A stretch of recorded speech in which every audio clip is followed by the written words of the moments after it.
அமித்ஷா வந்து அமித்ஷா வருகை எப்படி பாக்குறீங்க?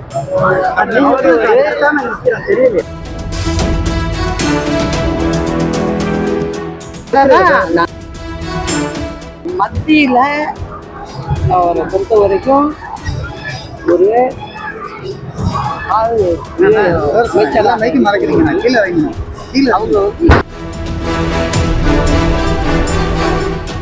இது விளம்பரத்துக்காக சொல்றது மாதிரி இருக்கு.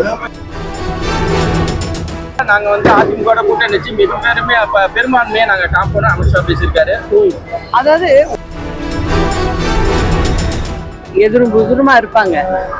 ஒரு நாள்ல பாத்தீங்கன்னா எல்லாம் ஒண்ணு சேர்ந்து ஒரு மேடையில தேர்தலுக்கு மட்டுமான கூட்டணி தான்.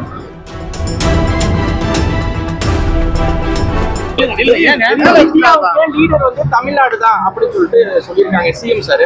அதை எப்படி மேடம்? அம்மா இருந்தப்ப அப்படி இருந்தது. ஃபர்ஸ்ட்ல வந்து எல்லா நிர்வாகத்திலையும் எல்லா துறை வாரியாகவும் முதன்மையா இருந்துச்சு. ஆனா இது விளம்பரத்துக்காக சொல்றது மாதிரி இருக்கு. இப்ப அப்படி இல்லை. அதுதான் உண்மைங்கிறது தான் என்னோட. ஏன்னா இப்போ நமக்கு பின்னாடி இருந்த மாநிலங்கள் முன்னாடி வந்திருக்கு. அதை தான் நான் வருத்தப்படுறேன். ஆரம்பத்துல இருந்து இவ்வளவு கஷ்டப்பட்டு அம்மா கொண்டு வந்தாங்களே, இப்ப இந்த நிலைக்கு இந்த திமுக அரசு கொண்டு போயிருக்கேன்னு நான் சொல்றேன்.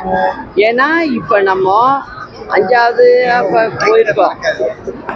அதெல்லாம் மக்களுக்கு தெரியாதுன்னு நினைச்சுக்கிட்டு ஏதோ வாய்க்கு வந்ததை பேசுறாங்கன்னு தான் நான் சொல்லுவேன்.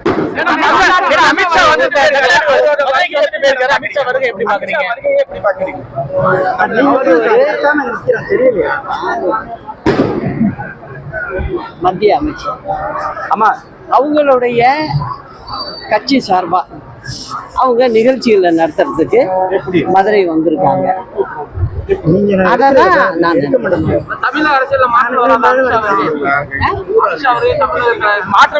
ஒரு மத்தியில அவரை பொறுத்த வரைக்கும் ஒரு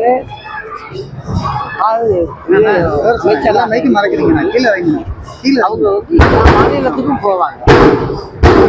அதுதான் இப்ப அவங்க வந்து இந்த அரசியல் அவங்களுடைய கட்சிக்கு இருக்கு. அதனால அவங்க சில விஷயங்களை பேசலாம். அது அவங்களுடைய உரிமை. அப்படிதான் மேடம். 2026 தேர்தல்ல நாங்க வந்து அதிமுக கூட்டணி வச்சு மிக பெரும்பான்மையை நாங்க காப்போம் அமித்ஷா பேசியிருக்காரு.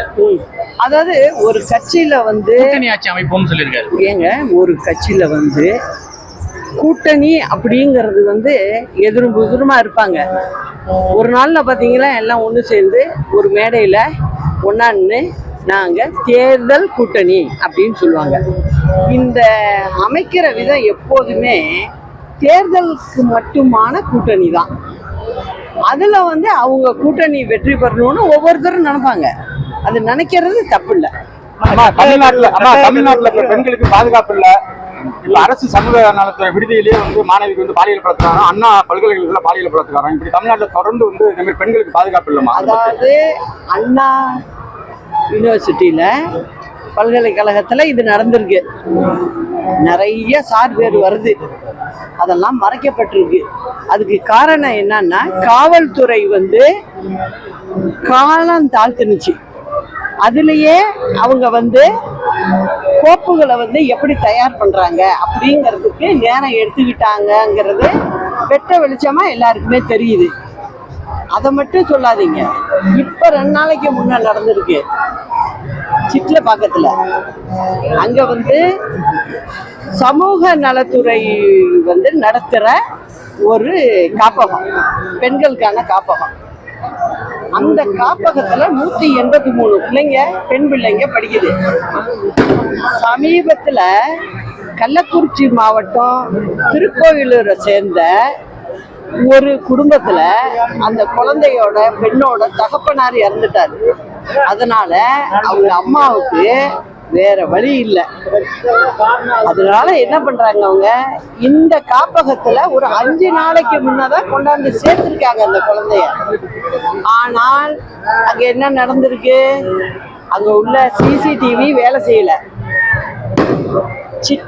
நான் இன்னைக்கு சொல்றேன் இந்த அரசாங்கத்துக்கு, எங்கெங்க காப்பகம் இருக்கோ அந்த காப்பகம் எந்த கண்ட்ரோல்ல வருது, போலீஸ் ஸ்டேஷனுடைய டூரிஸ்ட் ஸ்டேஷன் எங்க வருது, அவங்களுடைய கண்காணிப்பு அவசியம் தேவை அப்படிங்கிறது இது வழியானாலும் இந்த அரசாங்கம் புரிஞ்சுக்கணும்.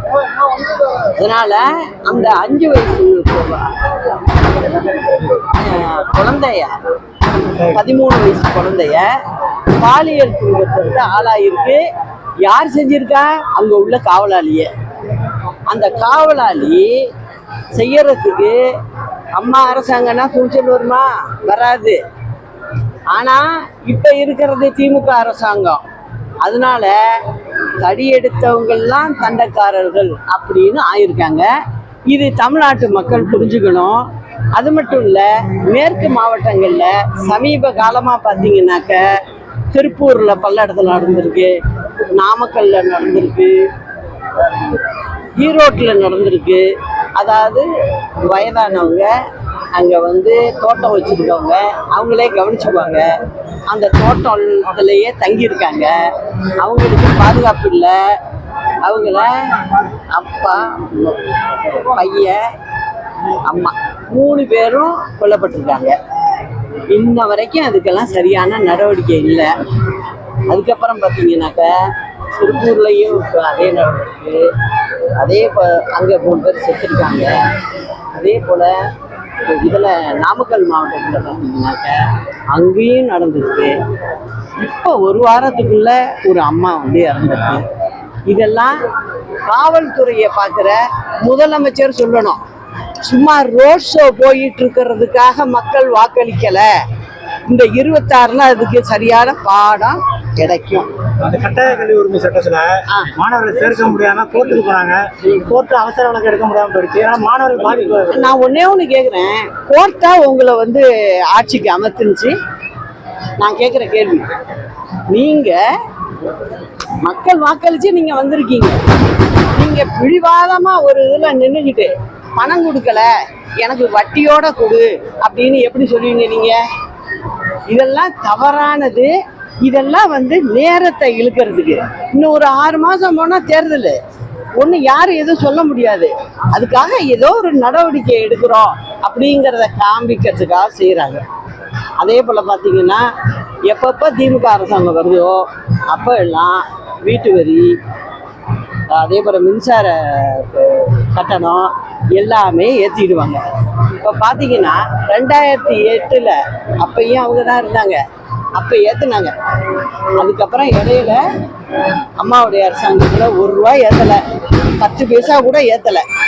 ஆனால் இப்போ 25ல் ஒரு ஆர்டர் போட்டிருக்காங்க தமிழ்நாடு அரசு. என்ன போட்டிருக்கு? அது கிராம பகுதியாக இருந்தாலும் சரி, எங்கேயா இருந்தாலும் சரி, ஒரு சதுர அடிக்கு இவ்வளவு வாங்கு அப்படின்னு போட்டிருக்கு. எல்லாமே ரெட்டிப்பா போட்டிருக்கு. அப்போ ஜனங்களுக்கு சாப்பாட்டுக்கே வழி இல்லை, கஷ்டப்படுறாங்க. தொழில் ஒன்றும் வளரலை. நீங்கள் சும்மா டிவியில் உட்காந்துக்கிட்டு தொழில் அப்படி வளர்ந்துருக்கு இப்படி வளர்ந்துருக்குன்னு நீங்கள் வேணா சொல்லலாம், உங்கள் வீட்டுக்குள்ளே சொல்லி சந்தோஷப்படலாம். ஆனால் யதார்த்தம் அது இல்லை. இது வரைக்கும் யாரையும் இவங்க யாருக்கும் புதுசாக வேலை கொடுக்கல, எதுவும் செய்யலை. ஒரு 1000 ரூபாய கண் துடைப்பா சிலருக்கு கொடுத்துட்டு அந்தந்த வீட்டிலேருந்து வருஷத்துக்கு 7000 8000 அரசாங்கம் வசூல் பண்ணுது. இதுதான் நடந்துகிட்டு இருக்கு. அதனால இந்த அரசாங்கத்துக்கு ஒரு முடிவு கட்டுறது, அது என்னுடைய தனிப்பட்ட விருப்பம்னு மட்டும் நினைக்காதீங்க. மக்களுக்கு நல்லது செய்யணும்னா இந்த ஆட்சி இருக்கக்கூடாது. அதுக்கு உண்டான வேலைகளை தான் நான் செஞ்சுக்கிட்டு இருக்கேன். சக்சஸும் ஆவேன். உங்களை எல்லாம் கூப்பிட்டு சொல்லுவேன்.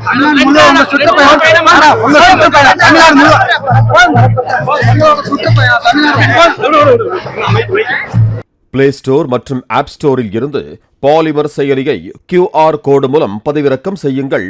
செய்திகளை உடனுக்குடன் பெறுங்கள்.